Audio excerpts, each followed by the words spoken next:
Hello there and welcome. This is Mikhail or Michael speaking, and as always, before the video starts, I want to use this moment to express my eternal gratitude towards those who decided to support me financially, be it through Patreon, PayPal, or Super Thanks. I really appreciate your generosity, so thank you friends and have a blessed day. Now, today's video I will start with the entire Bakhmut section, where in the past week, Russians were extremely active, counter-attacking Ukrainian forces all over the front and regaining some of the previously lost positions. First, let's discuss the situation on the southern flank, where there are more territorial changes to report. Here, the Russian counterattacks mostly came in the direction of Ukrainian-controlled village of Klishchiivka and Andriivka. Here, Russians attacked all across this front and, as a result of that, made some territorial gains. If you remember in my previous video, I discussed how Russians were able to successfully advance in the direction of Klishchiivka to the north of it, and it would seem that soon after, this successful territorial gain was complemented by another one here in this sector.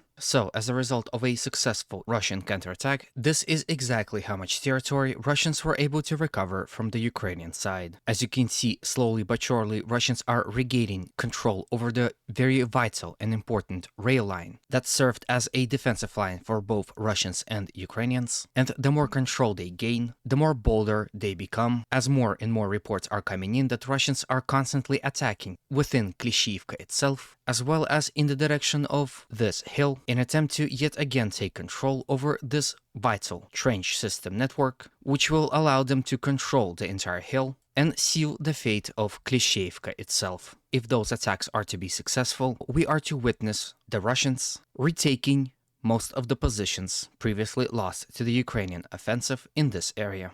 As I record this video, the battle is currently ongoing. Russian sources claim a major success here in this area. However, this is yet to be proved. The Russians were also counterattacking near Andriivka village, and as a result of that, were able to take a significant portion of territories to the right side of the rail line. Here on this picture, you can see exactly how much territories that was. When it comes to the central portion of the front near Bakhmut, Russians mostly bombarded Ukrainian troops within this dacha area, and here you can see that happening on the video. Those artillery strikes are not only happening here in this area, but also all across the front, as Russians are constantly bombarding Ukrainian forces within settlements and villages in attempt to fix them in their place and not allow them to reinforce their comrades on the front line itself. Then we go to the northern flank, where although there are no territorial changes to report, it is important to note that Russians attacked here as well, in the general direction of village Хромове, Bogdanivka, from the settlement of Berhivka,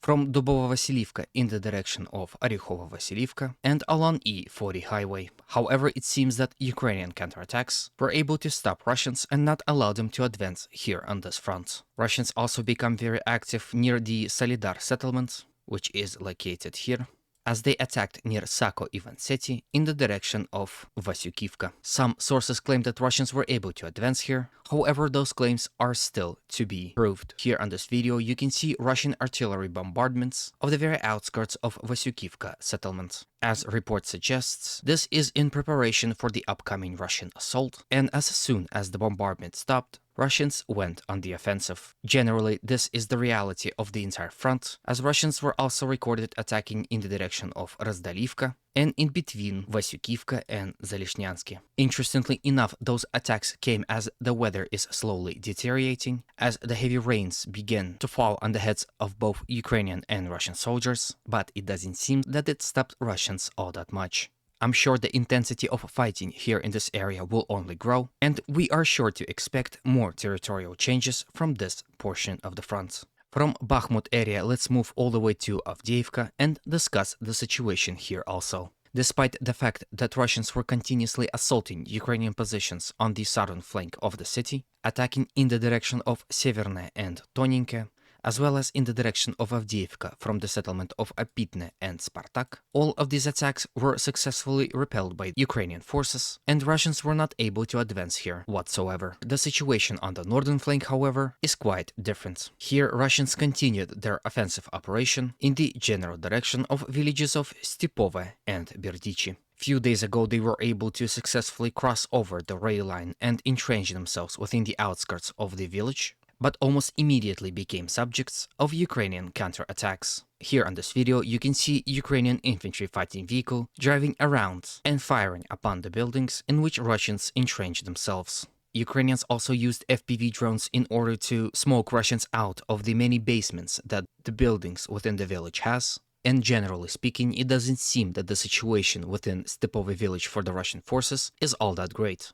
Perhaps with that in mind, Russians launched series of attacks to the flank of the village in attempt to relieve their forces within Stepove, so Ukrainians would be forced to focus their attention elsewhere. As a result of those successful actions, this is exactly how much territories Russians were able to recover in the last 24 hours. When it comes to the Avdeevka coke plant, report suggests that Ukrainians are constantly attacking from it in attempt to recapture this vital high ground, however are unable to do so and are suffering high losses as a result. The territorial changes that I've just covered is also reflected by the pro-Ukrainian sources and this pro-Ukrainian map in particular. So this is the situation of yesterday and this is the situation of today. So as you can see, even Ukrainians are acknowledging the fact that Russians were able to advance here in this area and also enter the village of Stepove. The battle for it is still ongoing and only time will tell who will come on top. With this, I end today's video.